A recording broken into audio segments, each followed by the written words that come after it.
বিশ্বের বিভিন্ন দেশে অসংখ্য সামরিক অভিযান পরিচালনা করেছে যুক্তরাষ্ট্র। ১৯৯১ সালে ইরাক কুয়েত দখল করলে যুক্তরাষ্ট্রের নেতৃত্বে জোট বাহিনী অভিযান চালিয়ে অল্প সময়ের মধ্যে কুয়েত মুক্ত করে।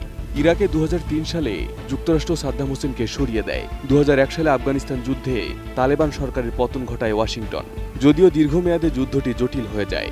এরপর ২০১১ সালে ন্যাটো অভিযানে মুয়াম্মার গাদ্দাফি সরকারের পতন ঘটে।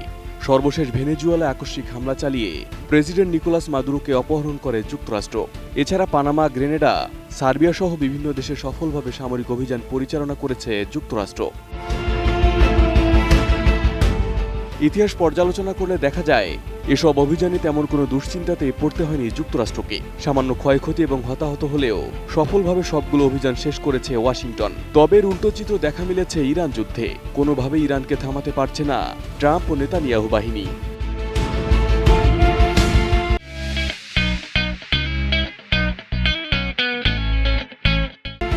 মূলত কয়েক দশক ধরে ইরানের সরকার পতনের ষড়যন্ত্রের অভিযোগ রয়েছে যুক্তরাষ্ট্রের বিরুদ্ধে। ইসলামী প্রজাতন্ত্রকে ভেঙে ফেলতে দেশে কিংবা দেশের বাইরে থেকেও চালানো হয়েছে নানান চেষ্টা।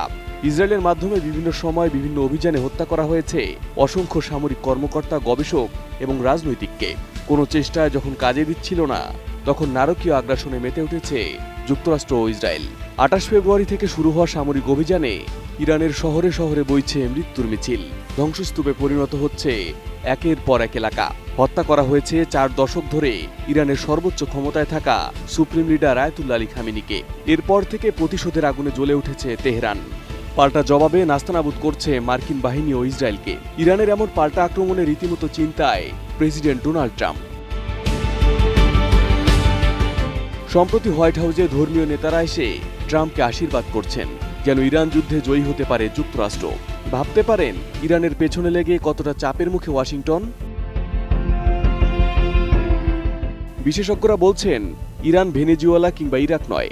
ইরানের ক্ষমতার কাঠামো এমনভাবে সাজানো, চাইলে এটা ভেঙে ফেলা সম্ভব নয়। আর তাই তো হাজারো ষড়যন্ত্র এবং একের পর এক শীর্ষ নেতার হত্যার পরও আরও বেশি প্রতিরোধী হয়েছে তেহরান। গত ২৮ ফেব্রুয়ারি তেহরানে যুক্তরাষ্ট্র ইসরায়েলের সামরিক হামলার পর বারুদের মতো জ্বলে উঠেছে ইরান। ইসরায়েলের আকাশে যেন কেয়ামত চাপিয়েছে আইআরজিসি। তেল আবিবে বৃষ্টির মতো মিসাইল ছুটছে তারা। আটকাতে পারছে না বিলিয়ন ডলারের আকাশ প্রতিরক্ষা ব্যবস্থাও।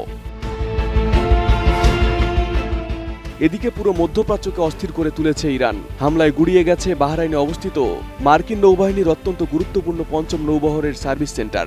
প্রথমে ড্রোনের সাহায্যে ধ্বংস করে দেওয়া হয় এর প্রতিরক্ষা ব্যবস্থা। পরে একের পর এক ক্ষেপণাস্ত্র ও ড্রোন হামলায় গুড়িয়ে দেওয়া হয় পুরো ঘাঁটি। একইভাবে বাহরাইনের ইন্টারন্যাশনাল এয়ারপোর্টেও হামলা চালায় তেহরান। মার্কিন বাহিনী নিয়ন্ত্রণাধীন ইরাকের এরবিল ইন্টারন্যাশনাল এয়ারপোর্ট এবং উত্তরের মার্কিন ঘাঁটিতেও হামলা চালিয়েছে তেহরান। এছাড়া কুয়েতের ক্যাম্প আরিফজান ঘাঁটি এবং আলী আল সলিম এয়ারবেজেও ধ্বংসাত্মক ড্রোন ও ক্ষেপণাস্ত্র হামলা চালায় ইরান। এই হামলায় ক্যাম্প আরিফজানে ৩ জন মার্কিন সেনা নিহত এবং ৫ জন আহত হয়েছে। ধ্বংস হয়েছে স্যাটেলাইট কমিউনিকেশন ব্যবস্থা। এদিকে কাতারের আল উদেদ এয়ারবেজেও ভয়াবহ হামলা চালিয়েছে ইরান। একইভাবে সৌদি আরব, দুবাই, ওমান ও জর্ডানের মার্কিন ঘাঁটি, বিমানবন্দর এবং পোর্টগুলোতেও ভয়াবহ হামলা চালানো হয়েছে। এদিকে মার্কিন নৌবহর আব্রাহাম লিঙ্কনেও হামলা চালিয়েছে আইআরজিসি।